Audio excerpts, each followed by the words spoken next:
विपक्ष बता रहा है कि उनकी जीत है, कांग्रेस पार्टी अपनी इसमें वाहवाही कर दी, समाजवादी पार्टी अपनी, और उसी दरमियान अभी आप लोग भी आज प्रधानमंत्री का धन्यवाद ज्ञापन करेंगे। तो क्या लगता है जातीय जनगणना का जो मुद्दा रहा है, यह आपका बड़ा मुद्दा रहा है या जो विपक्ष कह रही है कि उनका रहा है और सरकार को झुकना पड़ा?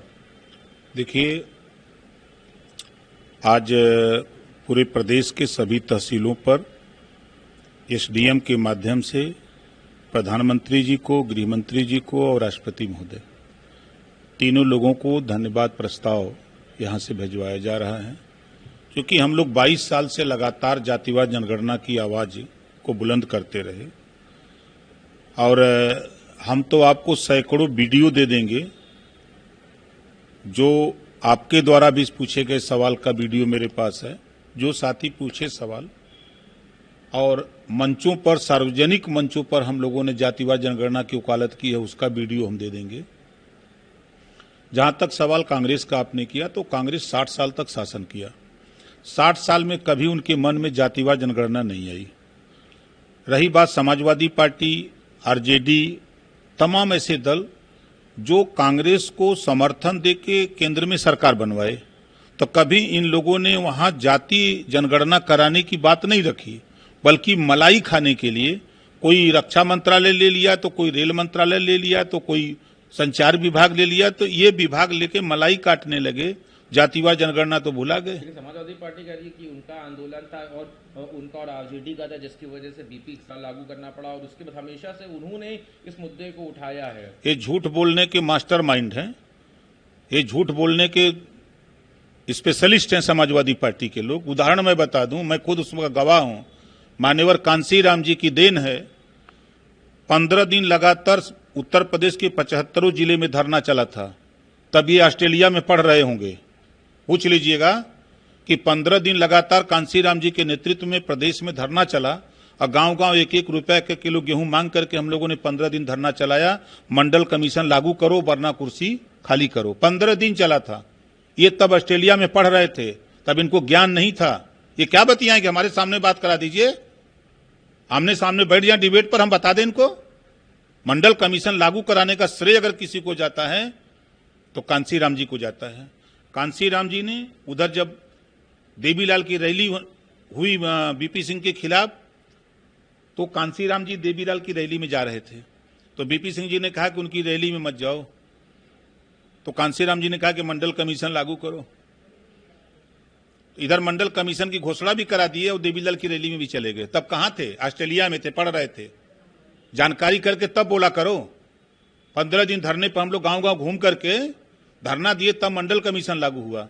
और सबसे पहले विरोध समाजवादी पार्टी के नेता माननीय मुलायम सिंह यादव नहीं है, उन्होंने विरोध किया था मंडल कमीशन का। क्या बोलेंगे? तो बड़ी बात आप मैं बड़ी बात कह रहा हूं, खुलेआम कह रहा हूं, आपके सामने कह रहा हूं।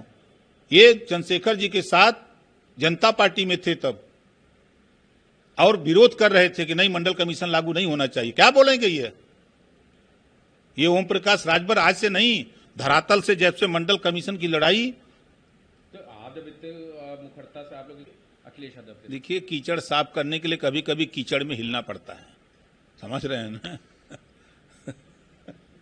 सर, इससे अलग हट बाद इंडियन एयरफोर्स का अभी एक ड्रिल भी देखने को मिली, कई जगह पे आर्मी की ड्रिल कल पंजाब के भी कुछ क्षेत्रों में मिली, लेकिन उस दरमियान कांग्रेस के प्रदेश अध्यक्ष अजय राय ने एक अभी तस्वीर अपनी एक छोटा सा एक रेप्लिका रफाल का दिखाया और उसको खिलौना बताया कि इसको रख लिया, लेकिन इसको इस्तेमाल नहीं कर पा रहे, खिलौना बना के रखा है रफाल। देखिए, अब कांग्रेस की बात अगर आप कर रहे हैं, तो 15 साल अब ये लोग खिलौने पर खेलेंगे। अब वही खिलौना खेलें, घूम घूम विरोध करें। 15 साल इनको सत्ता में नहीं आना है, ठीक है? आप देख रहे हैं कि उनको हम तो कहते हैं कि वो किसी को साथ ले लें और चले जाएं, किसी भी जो बॉर्डर पर हमारा सैनिक है उससे पूछ लें उनके कार्यकाल में और मोदी जी के कार्यकाल में कितना अंतर है, जमीन आसमान का अंतर। आज वो खुशहाल हैं, और उनके राज्य में आतंकवादी जहाज से छोड़े जाते थे, ले जाकर पहुंचाए जाते थे उनके घर। इस सरकार में एक उदाहरण बता दें कि आतंकवादी छोड़ा गया हो। कल रक्षा मंत्री राजनाथ सिंह ने भी यही कहा कि ये प्रधानमंत्री मोदी को सब लोग अच्छे तरह से वाकिफ हैं, और क्या इसका परिणाम होगा ये लोग अच्छे से जानते हैं, इसीलिए उनको भरोसा है प्रधानमंत्री मोदी पर। पहली बार पूरे देश में लड़ाकू विमान लोग देख रहे हैं अलग अलग राज्यों में अलग अलग जगहों पर अपनी तैयारी में लगे हैं। अब एक साथ अटैक करेंगे, पता नहीं लगेगा पाकिस्तान में आतंकवादियों का, सब सफाया कर देंगे। सर, सुप्रीम कोर्ट में आज वक्त पक्ष रखा गया था, सुप्रीम कोर्ट ने समय दिया था उसमें अपने जवाब दाखिल करने के लिए। आज सुनवाई है, लगातार उसकी ऊपर सवाल विपक्ष के द्वारा, और जिन्होंने पिटीशन दायर करी है उसको अनकॉन्स्टिट्यूशनल बताया। सुप्रीम कोर्ट का जो फैसला आएगा उस फैसले का स्वागत हम लोग करेंगे। फिर उत्तर प्रदेश में अभी देखा जा रहा है कि नेपाल के बॉर्डर से जुड़े के स्थित कई मदरसों को ध्वस्त किया गया है। क्या इस कार्रवाई का उद्देश्य है? क्योंकि वहाँ के जो लोग हैं उन्होंने कहा कि मदरसे लीगल है, आप कैबिनेट मिनिस्टर हैं, आपके अंडर पे भी यहाँ पे अल्पसंख्यक विभाग आता है। देखिए, मदरसे शिक्षा देने के लिए खोले जाते हैं, न कि मदरसा नोट छापने के लिए खोले जाते हैं। मदरसे खोल करके विदेशी लोगों को संरक्षण देने के लिए नहीं है। मदरसा का जो उद्देश्य होता है वो शिक्षा होता है, ठीक है। तो आपने देखा कि प्रयागराज में मदरसे में नोट छापते हुए पकड़े गए, कुशीनगर में नोट छापते हुए पकड़े गए। तमाम नेपाल के बॉर्डर पर ऐसे अवैध मदरसे जहां आवासीय बना दिए गए हैं, जहां बाहरी विदेशी लोग आकर शरण लेते हैं, तो जांच में ऐसे लोगों के खिलाफ कार्रवाई हो रही है। काफी सवाल है उस पर इन्होंने जो हिंदुस्तान पाकिस्तान के बीच हालात हैं उस पर बात करते हुए एक बयान और उसमें दे दिया। उन्होंने कहा कि सिंधु जल संधि जो है उसको ख़त्म नहीं करना चाहिए, क्योंकि पानी रोकना जंग में सही नहीं है।